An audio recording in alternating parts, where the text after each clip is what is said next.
Le serpent du fleuve a séché. Le pèlerinage impossible de l'anaconda ancestrale. Dans les vastes et sacrées terres du Pantanal, là où l'eau a toujours été le souffle de la vie, il y a des légendes qui ne sont pas écrites sur des parchemins, mais dans la mémoire de la terre. Ceci est l'histoire de Yakumama, la mère des eaux, un anaconda vert ancestral, si colossal et si vieux qu'elle semblait tissée avec la boue même et le mystère du fleuve. Elle n'était pas un prédateur, elle était une déesse, le cœur battant du fleuve bleu, un labyrinthe de vie qui pulsait annuellement avec les crues. Son corps massif, plus épais qu'un tronc d'arbre, était une vision de puissance et de sérénité. Elle était la gardienne, la force de l'équilibre, et son dessein était de maintenir l'ordre dans son royaume aquatique.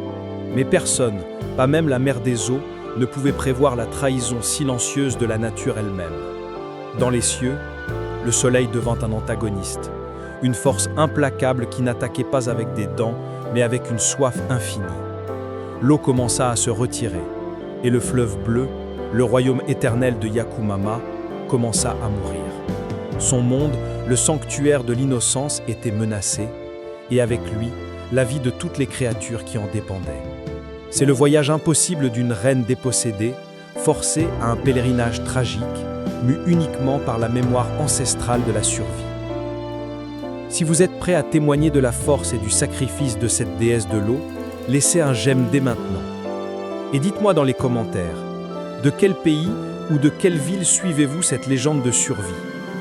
Votre engagement assure que la légende de Yakumama continue de se propager. L'innocence avait l'odeur fraîche de l'eau et le son de la brise qui chuchotait dans le feuillage dense. Le royaume de Yakumama était parfait. Elle résidait dans une lagune profonde, une oasis au sein du fleuve bleu, où la boue sombre l'étreignait et lui fournissait un camouflage et une chaleur vitale. Le conflit émotionnel commença non par une lutte, mais par un silence oppressant.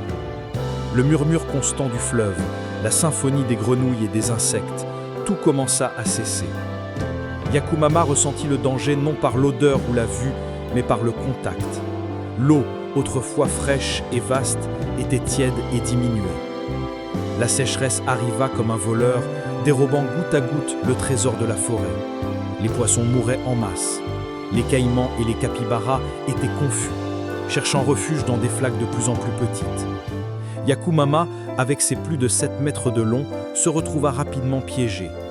Sa lagune devint une baignoire boueuse où le soleil tapait impitoyablement. Le soleil, l'antagoniste sans visage, était le bourreau. Il n'attaquait pas par faim, mais par instinct destructeur. La peau de Yakumama commença à sécher, à peler douloureusement. Elle ne ressentait pas seulement la soif, elle ressentait la mort de son propre dessein. Elle était la mère des eaux, et son royaume se transformait en poussière. Il y avait un seul objectif qui la força à agir, la mémoire ancestrale. Quelque part, au loin, existe la grande eau, un mythe de survie que chaque anaconda ancien porte dans son sang. Elle devait abandonner la sécurité de la boue et ramper sur la terre qui l'avait trahie. Le moment de quitter le fleuve bleu fut une agonie lente. Le corps colossal de Yakumama, qui se déplaçait avec la fluidité d'un fleuve dans l'eau, était un fardeau brutal sur terre. Ramper à travers la boue séchée exigeait un effort titanesque. Chaque centimètre conquis était une victoire sur l'épuisement. Elle n'était plus la déesse aquatique. Elle était une pèlerine, exposée et vulnérable. Le premier défi vint sous la forme d'un groupe de caïmans survivants, nerveux et agressifs, qui s'agglutinaient dans la dernière flaque de boue encore existante. Ils la voyaient non pas comme une reine, mais comme une menace alimentaire potentielle. Yakumama, malgré sa vulnérabilité, conserva sa dignité. Elle ouvrit la bouche, un rugissement sifflant et guttural, un son qui rappelait le bouillonnement de l'eau agitée. Ce fut suffisant pour faire fuir les caïmans les plus petits. Mais la véritable menace était le soleil. Le sable sous son ventre semble être de la braise. Le langage cinématographique ici est crucial. L'air chaud vibrait au-dessus de l'horizon et le silence n'était interrompu que par le son sec et râpeux de ses écailles frottant la terre. La première nuit apporta un soulagement temporaire, mais révéla aussi l'ampleur du voyage. Kaelen ne rampa que quelques centaines de mètres. À chaque pause, elle creusait légèrement le sable pour trouver un minimum de fraîcheur, une tentative désespérée de se connecter à l'eau qui s'était enfuie. Le chemin à parcourir était une vaste plaine de morts et de poussière sans aucune garantie de succès. Le voyage de Yakumama devint une escalade de tension contre sa propre nature. Les jours étaient passés dans un état de torpeur, son corps surchauffant sous la lumière implacable. Elle ne pouvait se déplacer que dans l'obscurité froide de la nuit, et même ainsi, à un rythme agonisant de lenteur. La forêt, autrefois dense, était désormais un champ d'ossements. Le silence était l'outil de la panique. Là où il y avait auparavant le cœur de la vie, il n'y avait plus que le vent qui sifflait à travers les squelettes d'arbres. Cela augmentait son exposition aux prédateurs terrestres qui voyaient dans l'anaconda immobile un repas à haut risque, mais possible.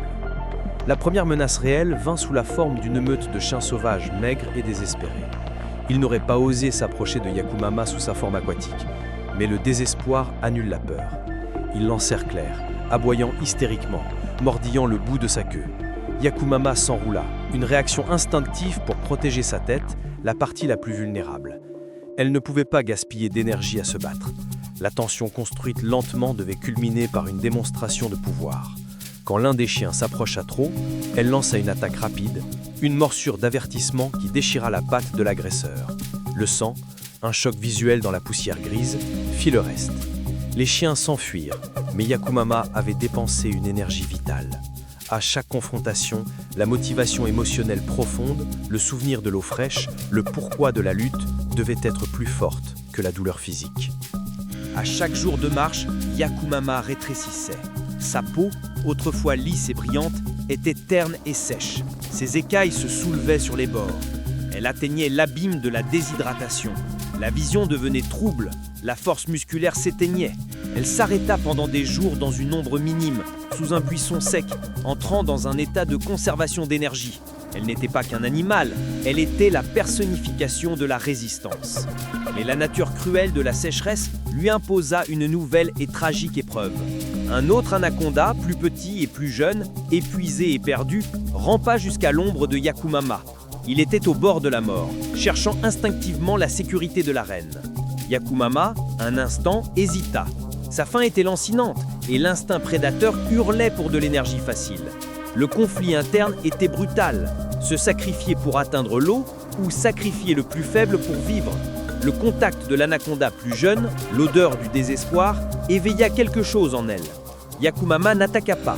Dans un geste de sacrifice silencieux, elle utilisa son corps massif pour faire de l'ombre au plus jeune, partageant le peu d'humidité qui émanait encore de ses écailles. Ce fut un acte de loyauté ancestrale. Le plus jeune ne survécut pas, mais sa mort donna à Yakumama la force morale de continuer, renforçant que son voyage n'était pas seulement pour sa vie, mais pour la mémoire du royaume. La légende de Yakumama est la preuve que le courage réside dans la dévotion inébranlable. Si la détermination de cette reine de l'eau a touché votre cœur, abonnez-vous à la chaîne dès maintenant. Aidez-nous à honorer cette légende et à répandre son histoire afin que le monde sache le sacrifice au cœur du Pantanal. Le climax du voyage ne fut pas l'arrivée à l'eau, mais la confrontation finale sur le lit de poussière même du fleuve bleu. Yakumama avait parcouru ce qui semblait être une éternité lorsqu'elle arriva à l'endroit où se trouvait son ancien palais aquatique. Là, au milieu du lit fissuré, elle vit la dernière flaque d'eau boueuse, à peine plus grande qu'une table, et la gardant se tenait l'antagoniste terrestre de son royaume. Un jaguar mâle, grand et désespéré qui s'était établi comme seigneur de cette dernière oasis. Le jaguar vit Yakumama non pas comme une reine, mais comme une intruse. Il attaquait par faim et désespoir. Elle se battait pour le dessein. L'arrivée de l'héroïne fut un rampement lent et agonisant, mais l'aura de sa fureur était palpable. Le jaguar s'élança le premier avec la vitesse d'une flèche. Yakumama, lente et faible, eut besoin de toute son intelligence quasi humaine pour le combat. Elle ne pouvait pas se battre par la force brute, elle devait se battre par la stratégie. Le conflit fut raconté coup par coup. Le jaguar tenta la morsure fatale au cou, mais l'épaisseur du corps de Yakumama la sauva. Elle pivota, utilisant le poids de sa queue comme un marteau, frappant la tête du félin. Le jaguar recula, confus. Ce n'était pas le prédateur lent qui l'attendait. La bataille était. L'un était sauvage par la faim, l'autre sauvage par le souvenir de l'eau. Au moment crucial, Yakumama libéra sa force finale, enveloppant le corps du jaguar et utilisant le mouvement de constriction instinctif. Le jaguar, habitué aux proies rapides, ne put échapper à l'étreinte écrasante. Le son de l'air expulsé des poumons du jaguar fut le dernier son du combat. Elle ne le tua pas par vengeance, mais pour survivre, Et le pourquoi de la lutte était là, la flaque boueuse, la seule source de vie. Le jaguar vaincu et le silence revenu, Yakumama rampa jusqu'à la flaque. Le dénouement émotionnel se situait dans cet instant. La flaque était minuscule, l'eau trouble et chaude, mais pour l'anaconda, c'était l'océan primordial.